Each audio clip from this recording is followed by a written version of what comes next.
अलैकुम। आज का हमारा टॉपिक है ईटिंग डिसऑर्डर। ईटिंग डिसऑर्डर क्या है उसके बारे में हम स्टडी करेंगे। ईटिंग डिसऑर्डर है Albert types of eating disorders along with their neurotransmitter types and symptoms. Answer है उसका, उन्होंने कहा है, ये इसका क्वेश्चन है, अल्बर्ट के बारे में पूछ रहे हैं कि उसकी टाइप्स जो ईटिंग डिसऑर्डर है और इनके जो न्यूरो ट्रांसमीटर है, इनकी टाइप्स और सिम्टम्स के बारे में बताएं। अच्छा, आंसर है डेफिनेशन है, eating disorders are a group of the condition maker by an unhealthy relationship with food. यानी ईटिंग डिसऑर्डर क्या है, एक ग्रुप होता है जो अनहेल्थी रिलेशनशिप बनाता है फूड के साथ। फिर सेकेंडली उन्होंने क्या कहा, उन्होंने कहा all through the eating disorder result from the interplay of variety of the culture and biological factor that brain is central to understand why some people develop eating disorder and why stay ill and how they can recover.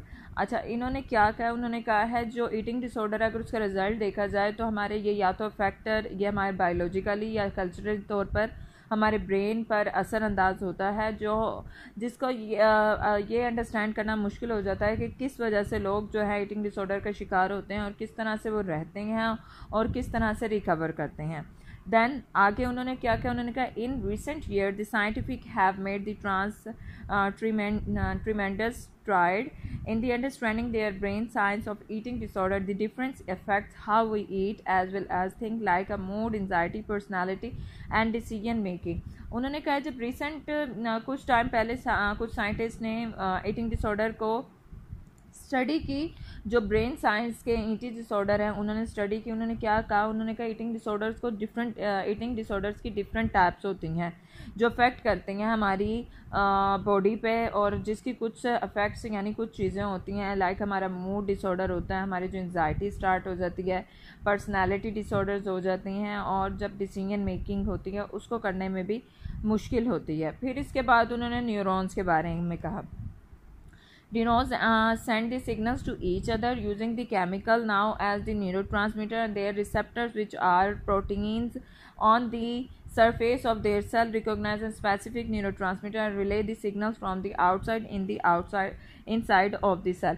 Neurons क्या है, ये हमारे जो दिमाग के signals हैं वो एक जगह से दूसरी जगह बड़े आराम से वर्क कर रहे होते हैं, और जो इसका केमिकल होता है वो न्यूरोट्रांसमीटर है। जो न्यूरोट्रांसमीटर रिसेप्टर्स हैं वो उनका काम क्या होता है, उनके सरफेस सेल्स हैं जो काम कर रहे होते हैं स्पेसिफिक न्यूरोट्रांसमीटर के थ्रू। न्यूरोट्रांसमीटर जो सिग्नल्स को एक जगह से दूसरी जगह एक सेल से दूसरी सेल तक बहुत आराम से सिग्नल्स को पहुंचाता है। फिर उन्होंने कहा the variety of the variations have been linked और to a variety of mental illness including disorder for eating.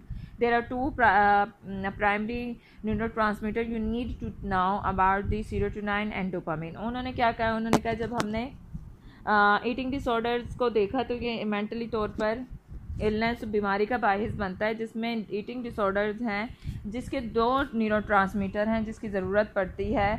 Neurotransmitter में सीरोटोनिन और डोपामिन, इन दोनों की वजह से ही हमारा जो ब्रेन होता है वो वर्क कर रहा होता है, और अगर इन दोनों में खराबी हो जाए तो जिसकी वजह से हमारी मेंटल इलनेस पैदा हो सकती है। फिर टाइप्स ऑफ न्यूरोट्रांसमीटर की टू टाइप्स थी, सीरोटोनिन एंड डोपामिन। सीरोटोनिन क्या है, give that the serotonin sometimes referred to as a 5-hydroxytropopine helps to the control everything from the memory and learning to the sleep, mood and appetite. Research quickly began to look for potential relationship between the polymorphism is serotonin receptor genes and eating disorder. Serotonin क्या है, उन्होंने कहा बाज़ औक़ात serotonin हमारे जो 5 हाइड्रोट्रोपिन्स है उसको कंट्रोल करने में मदद देती है, यानी हमारी मेमोरी और हमारी लर्निंग, स्लीप, मूड, एप्टीट्यूड, इन सब चीज़ को कंट्रोल करने में ये हेल्पफुल होती है। फिर रिसर्च ने बहुत जल्दी रिसर्च में ये बताया गया कि जो पोटेंशियल रिलेशनशिप होता है वो किसके थ्रू होता है, पॉलीमॉर्फिज्म के थ्रू होता है। जिसकी वजह से उन्होंने कहा है जो सीरोटोनिन रिसेप्टर्स हैं हमारे जीन्स और ईटिंग डिसऑर्डर में बहुत ज़्यादा इफेक्टिव होती है।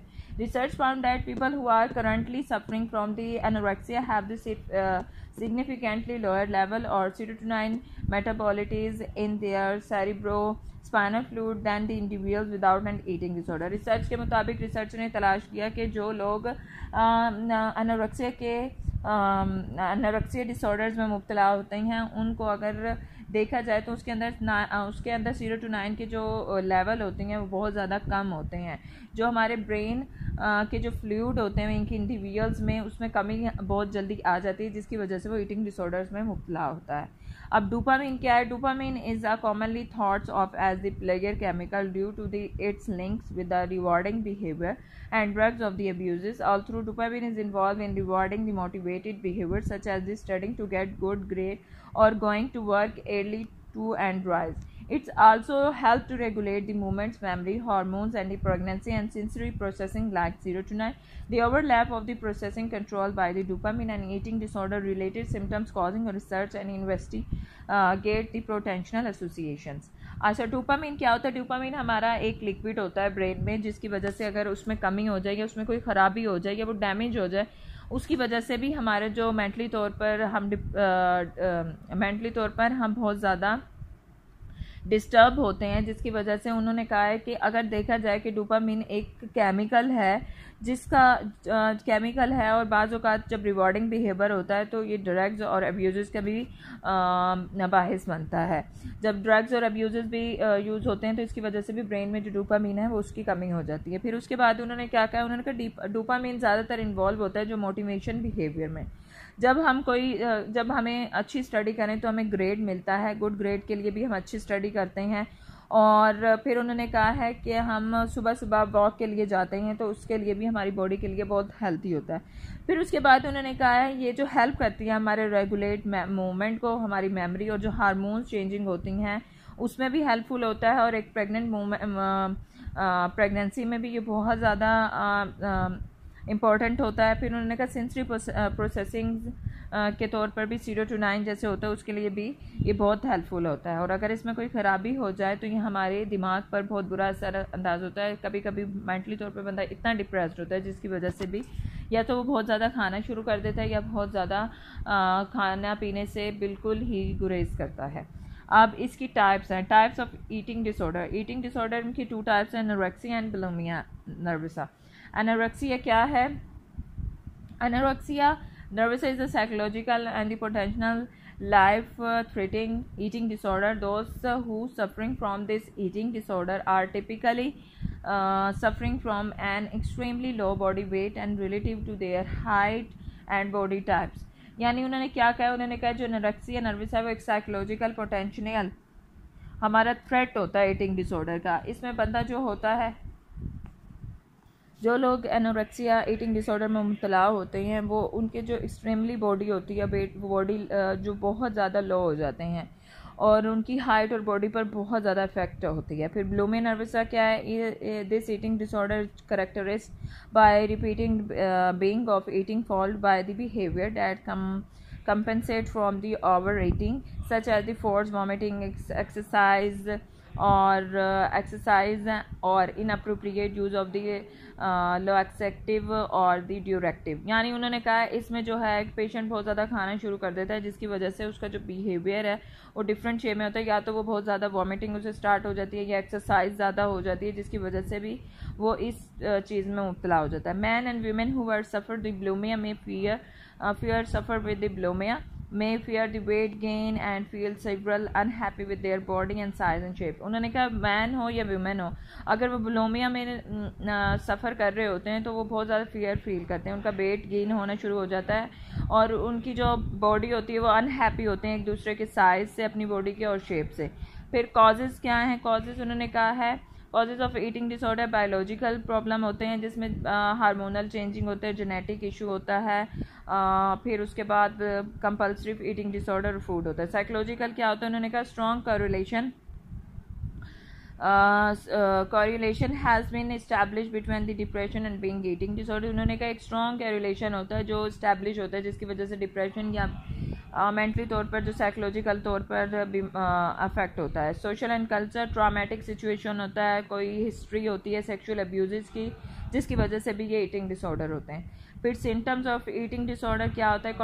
Continuously eating even when full of stocking food and consuming secret at a later time. ठीक है, फीलिंग जो होती हैं वो अच्छी नहीं होती, इसकी वजह से भी वो सैड फील करता है। जो है ईटिंग डिसऑर्डर को जो है वो खाने को रोकने की कोशिश करता है, पर वो बहुत ज़्यादा खाता रहता है। ट्रीटमेंट में क्या उन्होंने कहा, कुछ थेरेपीज़ होती हैं, यानी कोग्निटिव बिहेवियर थेरेपी होती है और एक्सेप्टेंस एंड कम्युनिकेटिव थेरेपी होती है, कोग्निटिव रिमेडिएशन थेरेपी होती है, फैमिली थेरेपी होती है और बिहेवियर थेरेपी होती है। ठीक है, और उन्होंने क्या कहा है, उन्होंने टोटली जो ईटिंग डिसऑर्डर है, उन्होंने ये कहा है कि जब ईटिंग डिसऑर्डर एक इंसान मुब्तला होता है, या तो उसका मेंटली तौर पर उसमें जो न्यूरोट्रांसमीटर की टाइप्स है सीरोटोनिन या डोपामीन की कमी की वजह से भी वो इस पर अफेक्ट हो जाती है, जिसकी वजह से इंसान जो है वो इस चीज़ में मुब्तला हो जाता है। फिर उसने क्या कहा, उन्होंने कहा एक अनहेल्दी रिलेशनशिप होता है फूड के साथ, जिसकी वजह से भी ईटिंग डिसऑर्डर में मुब्तला होता है। अच्छा, उन्होंने ये भी कहा, उन्होंने कहा जो ईटिंग डिसऑर्डर होता है, जब इंसान इसमें मुब्तला होता है, या तो वो बहुत ज़्यादा एंजाइटी में चला जाता है या डिप्रेशन में चला जाता है, या तो वो उसको मूड डिसऑर्डर होता है, तो इसकी वजह से भी ईटिंग डिसऑर्डर होता है। फिर वो ये जानने की ज़रूर कोशिश करते हैं कि किस वजह से इंसान ईटिंग डिसऑर्डर में मुब्तला हो, इस बीमारी में मुब्तला हुआ, और किस वजह से वो इसे कवर कर रहा है और किस तरह से वो इस बीमारी को लेकर सफ़र कर रहा है। फिर उसके बाद उन्होंने 2 टाइप्स बताए, जिसमें बुलिमिया और एनोरेक्सिया, जिसमें वो बहुत ज़्यादा कम खाना शुरू हो जाता है, लेकिन उसका बहुत ज़्यादा ओवर ईटिंग करता है, लेकिन उसका वेट बहुत ज़्यादा लूज़ होना शुरू हो जाता है। और जबकि बुलिमिया है, बुलिमिया में वो खाता तो है, लेकिन उसका जो बॉडी शेप होता है वो गेन होता रहता है, और वो बहुत ज़्यादा, मैन हो या वीमेन हो, बहुत ज़्यादा उसके लिए इफेक्टिव होता है, और उसकी बॉडी शेप बहुत ज़्यादा चेंज हो जाती है। फिर उन्होंने कॉजेज़ क्या, उन्होंने कहा या तो बायोलॉजिकल कॉजेज़ होती हैं या साइकोलॉजिकल होती हैं, सोशल कल्चर इन्वायरमेंट ऐसा होता है जिसकी वजह से भी इंसान ईटिंग डिसऑर्डर में मुब्तला होता है। फिर उन्होंने क्या कहा, उन्होंने कहा इसको जब ट्रीटमेंट इसकी डायग्नोस किया तो इसमें कुछ ज़्यादा फिर उसके बाद कॉजिंग के बाद इसका है सिम्टम्स हैं, जिसमें उन्होंने कहा है बहुत ज़्यादा फीलिंग अच्छी नहीं होती, सैड फील कर रहा होता है, उसकी वजह से भी होता है। फिर इसकी कुछ थेरेपी की जाती है जिसकी वजह से ईटिंग डिसऑर्डर रिकवर के, यानी फैमिली थेरेपी होती है, बिहेवियर थेरेपी होती है। इन सारी चीज़ों के थ्रू पेशेंट को बेहतर बनाने की कोशिश किया जाता है। आई होप सो कि ईटिंग डिसऑर्डर समझ आ गया होगा। आज के लिए इतना ही। जज़ाकल्लाह।